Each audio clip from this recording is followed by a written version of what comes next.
Hi everyone and welcome to the new episode of Entrepreneurship Lab. This is your host Nevin Abajala welcoming you once again to this podcast where we talk about your business and helping you grow and take your company to the next level. No matter if you're just starting up or you're looking to exit your business scale, this podcast is the right place for you because usually we try to bring you the most important information from practice and also as you already know, if you listened before, I interviewed some incredible entrepreneurs who all have really practical, in depth knowledge about topics they're talking about. So, today's topic is maybe not the favorite to many people, definitely not my favorite, but I will tell you it's one of the most important topics in business, and that's accounting and finance, understanding and knowing your numbers. So, I'm going to be talking to you why it's important to know your numbers first of all, and also what's the difference between accounting and finance, and just share some of the basic terms with you and basic formulas and basic things you should include and have in your reports for your company, and why is all of this important. So make sure to listen to the end of the episode, give us some likes, share the episode with someone who will benefit as well, and subscribe if you haven't already so you can support our podcast. All right, so let's talk about accounting and finance and why knowing your number is important in the first place. Numbers don't lie, right? In business, if you do not know your numbers, if you don't know where you really are at the moment, how will you be able to go to the next level? That's the first question. So I want you to really change your mindset and say, if you really hate math, by the way, I'm just going to say I'm absolutely no expert in this topic, and I do highly recommend that you hire an expert and have an accountant and finance expert as soon as possible. However, if you're a freelancer, entrepreneur, startup, you need to know the basics, because how will you even know what is your goal or understand are you doing better this year than you did the last year, and how you want to see if you can achieve those goals or not, or if you're profitable or not. And also so many CEOs, because they even hire experts, they don't want to study and learn even basics of finance and accounting, and they are missing so many things out there, maybe mistakes, or they're being unfortunately scammed by other people or misadvised. So I truly believe in education, educating yourself, and making sure that you have to be, if you're CEO of a company, you also have to understand your numbers. You're not going to be the analyst, right? You're going to have experts helping you, but you need to know your numbers and you need to know what you're talking about. So that's why knowing your numbers is so important. You have to stay on top of it. You need to really understand it. Now, like I said, accounting and finance is definitely not my strength. When we consult companies, if they need help in accounting and finance, we bring consultants. I have consultants in my team who are experts in these areas. However, I personally did an online course to learn basics of accounting and finance, and I thought it would be helpful to so many of you to just understand some basic terms and some basic difference. And I would recommend that you also enroll to some kind of course or a class, a master class, to learn about the basics and how you can make your own reports if you're not having the accountant yet. But as soon as you can, really give it to the expert that can help you and do these things for you. So let's see, accounting and finance, what is the difference? They say accounting is really a science and very correct looking into the past. So in accounting, we're looking at what happened previously, and finance is really trying to understand and kind of predict and plan for the future. So in finance, we're trying to plan for the future based on our past, on accounting reports, and see how and where we're going to invest and how the company will grow. Knowing your numbers is crucial if you're looking to scale, and at some point you're going to need to bring in some investors. So you have to know if your company is truly profitable, and how much money is coming in, what are your operating expenses, and so on and so forth. And you need to understand those basic things so you can evaluate your company really correctly. But also all those investors will want to have those numbers from you. So really, please learn. If you're not an expert, learn at least the basics if you want to go to the next level with your business. So I'm going to share a couple of formulas for finance later on, but I want to start with also some accounting terms and maybe some basic reports that exist in accounting that you understand the difference between them, and you can also you can then as well use them or create them if you're doing everything yourself for now, if you're just starting up. So one of the main thing and first reports that you will have is called income statement. An income statement basically tells you how much you make, right? How much money is coming in, um, and how much money we are making. However, how much money you're making doesn't mean if you're profitable, doesn't mean that that's how much is staying in the company. It's just how much revenue came in, right? How much money was earned. And in income statement, it's a very basic, it can be a very basic document, right? And you can make it in your Excel sheet. You need a couple of parts, so I cannot visually show you that right now in this podcast. But one of the things is that you want to understand your gross profit and your net profit. So your gross profit is basically what came in and how much is cost you to get that product. So that's called cost of goods bought, right? And there is a that's basic, and then you get your gross profit. I want you to understand that term. So I made, for example, $10, but the product cost me $4. So my gross profit is $6. However, did I really make those $6? No, because they have to have operating expenses, they have to pay taxes, they have to pay customs, for example, if I'm exporting, importing a product, and so on. So when we deduct all the other expenses, we would actually get our net profit, right? Now, if you're a company, if you have employees, there are different type of expenses, but one of the expenses are salaries as well. And I came across a lot of CEOs, and they were not calculating or giving themselves a salary, and they would say we're profitable. But if you really understand, depends what country you're in, how much is a CEO salary. When we put that on the income statement, later on balance sheet as well, we realized the company is not profitable because all of a sudden we had this huge expense, which was a CEO salary. So if you're a startup and you want to run and grow your business, maybe you're not able to pay yourself salary because you're just earning, and you're not able to maintain anything. But at your when you're doing your numbers, you should decide, hey, I would like to give myself this much salary, and you put that in your expenses.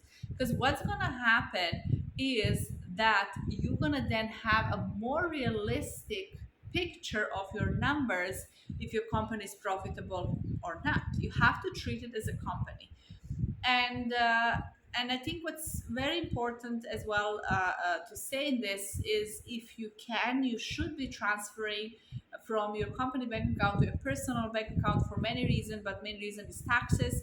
And also, if you ever want to get any kind of loan or credit card or anything, the bank will look, are you receiving in around, let's say, between first and fifth in a month, they're receiving something that's named salary, and every month it's almost the same amount. So they're going to be looking at that in your bank statements. So if you can, as soon as you can, you should be transferring yourself a salary, and putting that. If you cannot pay yourself a salary, just to write, how much would I like my salary to be, or at least the basic salary, so I can cover my all expenses. Then I put that into my company, and I see, oh wow, maybe I'm in minus, I'm not even making enough to give myself a salary. So it's very crucial in numbers to be accurate and to be honest with yourself, and don't be afraid to or feel bad because you're not making enough money or you're in the minus, because the point is not that. The point of today and having this honest conversation about finances is you understanding them as a first step, and then knowing where you are. Because if you want to reach somewhere, you need to know where you are, right? If you want to go to New York, It's very much different if you're going from Tokyo or you're traveling from Dubai, right? So your route will depend on based where you currently are. And the same in finances. If you want to reach somewhere, you have to know where you are now and then how much you have to bring in as a company to keep that happening. Okay. So in income statement, we have revenue, how much money came in, we have expenses, what came out, and we get net profit. These terms are some basic terms, and that's my goal today, just to teach you some basic terms for you to know. Another interesting term that this report can show us, it's called margin expansion or leverage, okay? And this is when our net income is much higher than revenue increase, okay? Which means we have faster rise in profit than in revenue. I hope you understand and you know the difference between profit and revenue. And what happened here in this leverage or margin expansion, it means that we as a company found a way to really reduce our expenses, that we are now, our profits are much higher than actually comparable to how much revenue came in, right? So our profit is growing faster than the revenue is. And that happens when we are finding different ways to utilize and change the expenses. Okay, so that was income statement. That's one of the first reports you should understand and know what it is, at least the basics. Second one is balance sheet. Balance sheet, we're balancing, right, like a scale, left and right. And in balance sheet, it tells you actually what do you own, okay? What do you actually own? So what stuff do I have, and do I own it or it's owned by other people? In business, you're gonna often maybe have a loan or have certain things that are still owned by the bank, right? So, or they're owned by other people or other investors. So you have to see, oh wow, we made 1 million in revenue, but when you calculate how much debt in a way you have or what's owned by other investors or bank, that's not 1 million, is not a number that you actually own. So you have to understand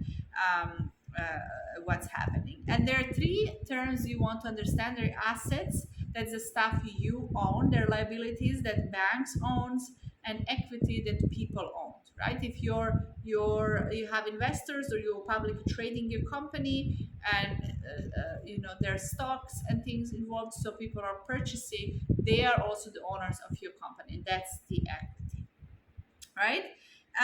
In balance sheet, I think what's important to just understand is there are different parts of this, but it's just important to differentiate between your assets and your liabilities, and also their debts, their interest that are happening as well. And in your assets, you have a long-term assets and short-term assets. And we're going to see in the next report, which is a cash flow statement, is you can have the assets that are adding to your net worth, but those assets are not necessarily cashable, or they cannot be cashable fast. If you have stocks, if you work for a company and they give you stocks and you cannot chip those stocks within 24 months, that means you have them as an asset, but you cannot turn them into cash. So their current assets, which are like cash, short-term investments, account and receivables, inventory,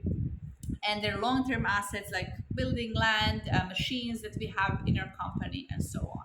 And one thing that's important to pay attention in this report is actually the inventory. Inventory means how much products you are having or storing currently.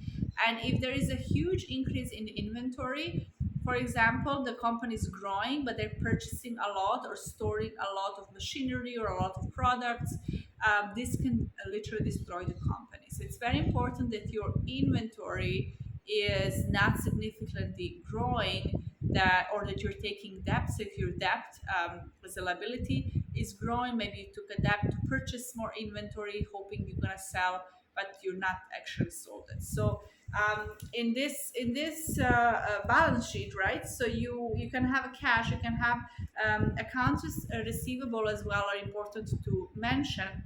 This is money that customer owe us. They haven't paid us. We signed a contract and they have to pay us in different phases or in three installments or at the end of the month, something like that. So you have that as, oh wow, we received as a revenue, but you haven't actually received it. So accounts receivable very important to look into in this report. And also inventory, you don't want to have way too much inventory, because there are many companies that went out of the business because of too much inventory. So, for example, if you are, let's say, do some import or export, or you are, I don't know, let me think about something. You're selling specific product, let's say cosmetics, right? And you say, oh, I made this revenue or I have this profit, let me go and purchase more inventory, so when clients order, we can ship it faster to them. It's already in the warehouse, I can store it. So if something happened with the inventory and you don't actually sell it, what's going to happen is that you're going to be stuck with all of those inventory and all of those materials, all of those products, and you're not necessarily maybe selling them. I hope this helps. And the last report you want to have is a cash flow statement, which says how much money do we really make. And cash flow statement is actually made out of income statement and balance sheet, right? And you have to understand that income is not always cash. So uh, right? So income is not always cash, and we want to make sure that we are understanding that, and that we have at least the basic knowledge on. They say cash is the king, right? So how much actually cash are we having, or liquidity, also known, are we having, that if we want to purchase or we can, do anything, invest in the marketing, how much cash do we actually have? What are upcoming payments that are coming, like taxes, accounts, also the vendors that we are having or working with. So all of these things are important, and they're going to be shown to you in your report. So I hope this helped you with at least some basic terms. And when it comes to other part, right? This was a bit of accounting part, and when it comes to finance part, I'm just going to touch point a little bit on formulas where we're assessing finances and if this company is really healthy or not healthy. And formulas can be done in four areas. One is profit, right? How profitable is a company for every dollar in stuff they sell? Second one is competition. How is the company doing, or how is it valued versus their competitors, locally or around the world? Number three is time. How long does it take for a company to turn their stuff they're selling into dollars? Right? Does it take a long time or a shorter time? And debt. How do we know if a company has way too much debt? So these formulas are formulas that are used to really assess and predict the future of your company, and see how long can your company survive if there is no new business coming in, right? How and how much also income and revenue are we expecting in the near future? So when it comes to profit, there's some terms I want you to understand, like gross margin. Gross margin is calculated when you divide cost of goods sold with your revenue. Okay, so that will tell you how profitable is the company for every dollar they sell of inventory before expenses. And then we have operating margin as well. And operating margin is showing you how profitable is the company for every dollar they sell after most of the expenses, right? So this is operating margin, is when we deduct the expenses. And we have net profit margin, which is net income divided by revenue. And this tells us how profitable is a company for every dollar they sell of inventory after all expenses. So this is net profit margin. We also have return on assets, return on equity, and so on. Um, However, these are the basic terms that I wanted you to have for today, to at least understand, hey, I should be looking into it. And like I said at the beginning, please go and enroll to a course to really learn at least these basics. And if you're doing it in yourself, if you don't have an accountant, then at least you can make your reports correctly. You can learn how to input all your expenses where they should be, and what you should pay attention to. And a lot of freelancers and startups are making the mistake, like I said, they're not calculating and giving themselves a salary. They're not calculating their internet expenses if they're working from home, and even part of the rent should be calculated as like, hey, if I'm renting an office, how much would it actually cost me to run this company? So you have to have those numbers in place. And like I said, the reason being is, if you want to reach somewhere, you have a destination, your goal, you need to know your departure point. So where am I actually leaving from? When am I standing in this company? And then you're going to be able to compare as you grow year to year, and you can see how these things are happening. Now, if you listen me online, maybe you heard me turning some pages. If you're watching me here on YouTube, you might see me with my notebook. So I took a lot of notes on my course. It's a little bit complex topic for some of us, right, who are not expert in this. But however, like saying for me, I had to learn this early on and understand the basics, especially as a consultant, right? But it's not my strength. So you go and then you outsource that and you give to an expert that's going to help you and do these things for you.